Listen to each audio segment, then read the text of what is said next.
And that's not all the news Google has been making in the last few days. Apparently, Google is actively stirring up all kinds of messes elsewhere in the world as well. So there's news that Google is running head-on into the Australian government as well, also for censorship in this case. So apparently the Australian government censors certain material that Google is not happy about, that Google believes should be available for the public, and Google wants a fight on that. So Google is also defying the Australian government on the same issue of censorship. And also, apparently Google wants to urge other internet companies and technology companies to rethink their strategies about doing business in China, or simply put it, just think about quitting China as well, following Google's brave path. So you guys all know the news that the domain provider, whatever you call it, domain server, GoDaddy, the one with the Danica Patrick being massaged naked, half naked. So GoDaddy has apparently followed Google and also stopped doing business in China, specifically stopped providing domain names to, I guess, websites that are physically based within China. That's one thing, but apparently other big companies like Yahoo and some of the Chinese internet providers, they haven't quite caught on with Google yet. I guess everybody, all these companies, they have their shareholders to hold liable to. So everybody got their own considerations.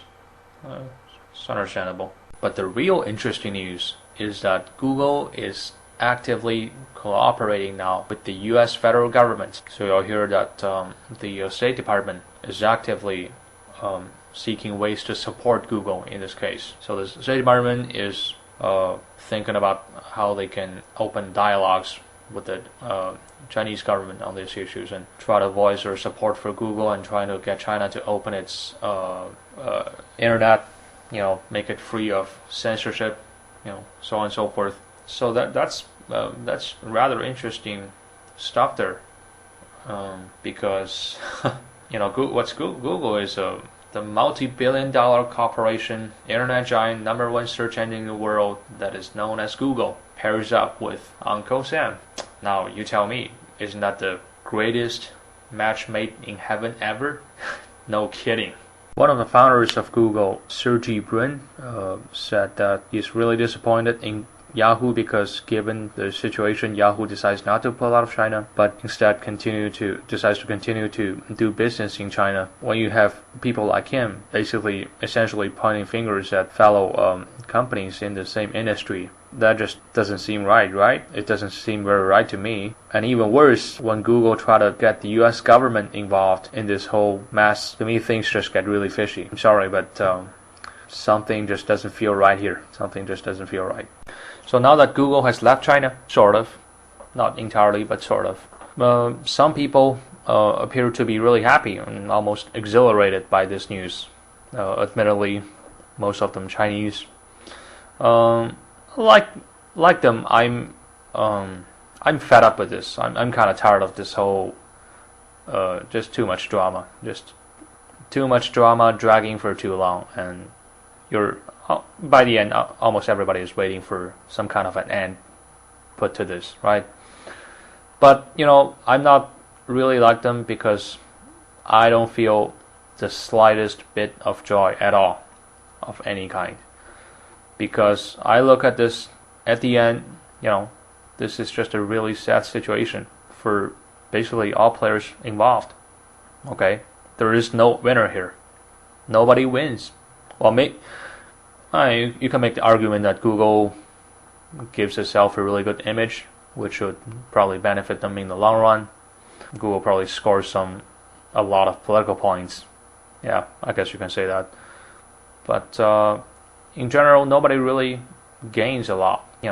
It's really a lose-lose situation if you look at it, especially for China. China does not gain anything. All China gets out of this is that, China loses a lot of face internationally. The issue of censorship and control of information is brought out to daylight once again to the whole world. And nope, it does not look very good on China. It looks just really ugly on the part of China. So it's rather sad. I feel really bad about that. So yeah, some people feel really happy about this, but I don't. However, I do feel some kind of relief because, since early January this year, I think it was January something this year. It's been going on for 2.5 months by now. So kind of this thing has been put to an end, I guess, kind of. But I don't know if maybe new stuff will come out of this here and there from now on. I don't know if the U.S. government is going to hold talks with the Chinese government on this issue, or maybe there's some sporadic news that will come out of this after people kind of put this issue to rest. So I guess in a way I'm glad that we finally see kind of an end to this whole drama. But really, it's just a sad situation all around. Not to mention when all the political buzz subsides, if that truly ever will happen, the only thing that's going to take effect is, Google terminating its service in China. That's, like it or not, that's a huge loss to China. Because as much as I don't like Google being the trauma queen it is, you gotta give it to them when it comes to technology. You just have to tip your hat to them. They're one of the best, if not number one in the industry. And obviously, they can provide great, valuable service for the Chinese customers. Now it's gone. So it's really nobody wins. Certainly the customers lose.